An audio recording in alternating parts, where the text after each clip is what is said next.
अस्सलाम वालेकुम नाजरीन। रॉबर्ट सैंडमैन के नाम से कौन वाकिफ़ नहीं होगा।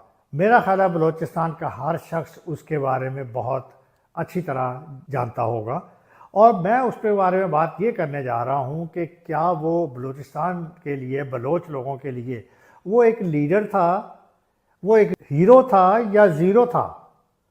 तो ये मैं प्रूव करने की कोशिश करूँगा कि क्या उसने बलूचिस्तान को फ़ायदा पहुँचाया या नुकसान पहुँचाया। अगर नुकसान पहुँचाया तो कितना, अगर फ़ायदा पहुँचाया तो कितना। उस हवाले से रॉबर्ट सैंडमैन कमांडर भी था और सिविल सर्वेंट भी था, और 1867 में इसको डिप्टी कमिश्नर डीजी खान में लगाया गया था। उसके बाद बलूचिस्तान में आ गया, और बलूचिस्तान में वो गवर्नर जनरल के बिहाफ पे पॉलिटिकल एजेंट के भी उसने फ़राइज़ अंजाम दिए, और 1892 में उसकी बलूचिस्तान में ही उसकी डेथ हुई और वहीं पे उसको दफनाया गया। रॉबर्ट सैंडमैन जो अपनी पॉलिसी लेके आया था ना लॉ एंड ऑर्डर के लिए, जो अपना एडमिनिस्ट्रेटिव सिस्टम लेके आया था, जो अपना लीगल सिस्टम लेके आया था, जुडिशियल सिस्टम, वो सारा सरदारों के गिर्द रिवॉल्व करता था।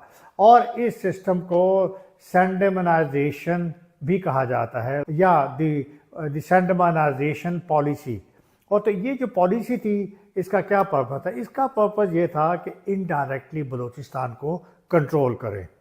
इस तरह से अगर हम इनडायरेक्टली बलूचिस्तान को कंट्रोल करेंगे तो ब्रिटिश के लिए एक तो वो जो ये लॉ एंड ऑर्डर मेंटेन करना है वो आसान होगा, चीप होगा, अपनी फोर्सेस जो है ब्रिटिश को वो डिप्लॉय नहीं करनी पड़ेगी, और उनका ये हेडेक नहीं होगा। तो उन्होंने इसके लिए, रॉबर्ट सैंडमैन ने क्या पॉलिसी बनाई थी कि एलीट्स को कंट्रोल करो, कि लीडर्स को कंट्रोल करो, क्योंकि ये ट्राइबल इंफ्रास्ट्रक्चर है, यहाँ पे ट्राइब्स बसते हैं। इन ट्राइब्स को इनके कमांडर्स, इनके लीडर्स, इनके सरदार, इनके एलीट्स, इनके ज़रिए इनको कंट्रोल करो। सरदारों को, जो सरदारों की आदतें ख़राब की, मैं बल्कि ये लफ्ज़ कुछ बोलूँगा, वो रॉबर्ट सैंडमैन ने की। उसने इनको अपने साथ मिलाया और ब्रिटिश गवर्नमेंट के बिहाफ पे, और उसने इनकी अथॉरिटी को एक तरह के ग्रीन सिग्नल दिया, उसने लाइसेंस दिया, उसने इनको अकाउंटेबल नहीं बनाया अपने मास्टर्स के लिए, उसने उनको अब सैलरीज पे लेके आया, उनको अलाउंसेस दिए, उनको अपने पेरोल पे रखा। तो सरदार जो थे वो ब्रिटिश गवर्नमेंट से पर्क्स वसूल करते थे, इंसेंटिव्स वसूल करते थे, तो इसलिए वो सरदार भी खुश थे, सरदार भी सैंडमैन की पॉलिसी के साथ चलते रहे। और सफ़र किसने किया? लोगों ने। ये सिस्टम बनाया था उनको नवाजने का, उनको जागीरें भी देने का और उनको अलाउंसेस भी देने का।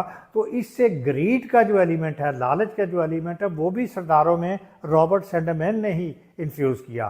तो और रॉबर्ट सैंडमैन ने इनको ब्रिटिश का लॉयल बनाया, ना कि अपने मासेस का लॉयल बनाया। उन्होंने पहले तो खान की जो अथॉरिटी थी उसको ख़त्म किया, और उसके बाद उसने फूट डलवाई सरदारों के दरमियान और खान के दरमियान, और उसके बाद ट्राइबल लीडर्स को भी वो प्ले करता था और उनकी राइवलरीज को प्रमोट करता था, ताकि उनके अपने दरमियान वो यूनिटी भी ना हो सके। उसने नया जरगा सिस्टम इंट्रोड्यूस किया, और जिसके तहत के सरदारों को कंट्रोल दिया गया कि वो जरगे सारे जो कबीले के होंगे वो उनको रिजॉल्व किया करेंगे, लेकिन ब्रिटिश अथॉरिटी के अंदर। और अगर ब्रिटिश अथॉरिटी चाहेगी तो उसको रिव्यू कर सकती है इस जरगे के डिसीजन को। उसने मासेस को अंडर टाइटली कंट्रोल रखा सरदारों ने, क्योंकि ताकि ब्रिटिश गवर्नमेंट अपने एजेंडे को अचीव कर सके। उन्होंने अपने मासेस के साथ दगा की, उन्होंने अपने मासेस को डिलीवर नहीं किया, उन्होंने अपने मासेस को कोई बेनिफिट्स नहीं दिए, उन्होंने अपने मासेस के अंदर डेवलपमेंट नहीं होने दी। तो रॉबर्ट सैंडमैन तो चला जाता है, लेकिन उसके बाद पाकिस्तान की बात करते हैं, 47 ऑनवर्ड्स की बात करते हैं। पाकिस्तान के अंदर बलूचिस्तान जब पाकिस्तान का जब हिस्सा बनता है, तो फिर अनफॉर्चुनेटली वही सिस्टम आज तक चलता आ रहा है।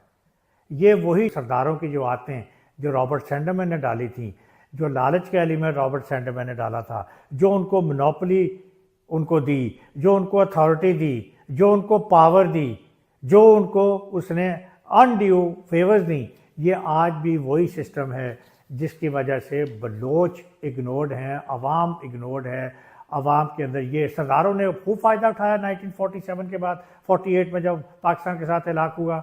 سرداروں نے بھی اپنے ماسز کو اگنور کیا، سرداروں نے اپنی منوپلی قائم رکھی، سرداروں نے رuthlessly اپوز کی ایجوکیشن کو اپنے علاقوں میں، انہوں نے وہ ہونے نہیں دی، انہوں نے ڈیولپمنٹ ہونے نہیں دی، فنڈز ان کو دیے جاتے تھے، یہ کہ ایک اور اسٹیٹ کی غلطی تھی، اس وقت سسٹم اتنا ڈیولپ نہیں تھا، ڈیموکریٹک سسٹم کی میں بات کر رہا ہوں، تو فنڈ سرداروں کو دیے جاتے تھے، سرداروں کے اندر لالچ بھی تھی، سرداروں کے اندر ایک تو یہ لالچ تھی کہ وہ فنڈ جو تھے ان کو اس کو مس گورن کرتے تھے، اس میں کرپشن کا ایلیمنٹ تھا، اس میں کورٹ بورڈ بھی ہوتی تھی، اور پھر اس کے علاوہ جو سردار ہیں وہ رائلٹی بھی لیتے تھے، جہاں جس علاقے سے جو ریسورسز تھے وہ بھی اپنے رکھتے تھے، وہ ان کو ماسز تک نہیں پہنچنے دیتے تھے، اور انہوں نے اپنی پرائیویٹ جیلز بھی رکھی ہوئی ہیں۔ رابرٹ سینڈرمین نے انہی سرداروں کو اپنی لیویز کہا تھا بنائیں، کہ یہ اپنی فوج وہ بنائیں، اور ہر سردار کی اپنی فوج تھی جس کو ظاہر ہے یہیں سے برٹش سے ہی سیلری آتی تھی، اور یہ ان کی پرائیویٹ آرمی جو ہیں سرداروں کی وہ آج بھی ہیں،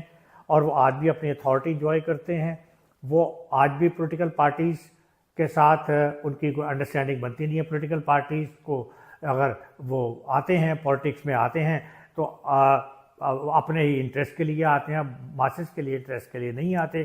فیڈریشن کے ساتھ ان کا ایک ان ہولی الائنس ہے، فیڈریشن کے ساتھ کولیبریٹ کر کے الٹیمیٹلی ماسز جو ہیں وہی پستی ہیں۔ یہ جو سردار ہیں انہوں نے ہی کوئی بھی جو اسٹیٹ پالیسیز آتی تھیں یہ ان کو ڈیفائی کرتے تھے، ان کے انکاری تھے، پولیٹیکل پارٹیز کے حوالے سے بھی پرابلمز انہوں نے کریٹ کی۔ تو یہ جو بھی آج کل بلوچستان کے backwardness, marginalisation, isolation, lack of development, تو ان کے ذمہ دار میں سمجھتا ہوں سردار ہیں۔ بہرحال آپ اپنی رائے جو ہے وہ مجھ تک پہنچا سکتے ہیں، آپ ایگری یا ڈس ایگری کرنے کا پورا اختیار رکھتے ہیں۔ تو کنکلوژن کی طرف چلتے ہیں تو یہ وہی سرداری نظام ہے، وہی سینڈمنٹ سسٹم ہے جس کی کنٹینیوٹی ہے۔ سینڈرمین نے بھی یہ آلریڈی جو ایگزسٹنگ سسٹم تھا اسی کو کنٹینیو کیا تھا، بلکہ اس کو اور زیادہ اسٹرینتھن کیا تھا، یہ انڈائریکٹ رول بائی سینڈرمین۔ تو اور اب آہستہ آہستہ مجھے نظر آ رہا ہے کہ ایک طرف سرداری نظام موجود ہے، دوسری طرف یوتھ ابھر رہی ہے، یوتھ سلائٹلی مور ایجوکیٹڈ ہے، مور اویئرڈ ہے، اپنے مور کانشیس ہے، اور یہ مڈل کلاس جو ہے یہ بڑی تیزی کے ساتھ بلوچستان میں ایمرج کر رہی ہے۔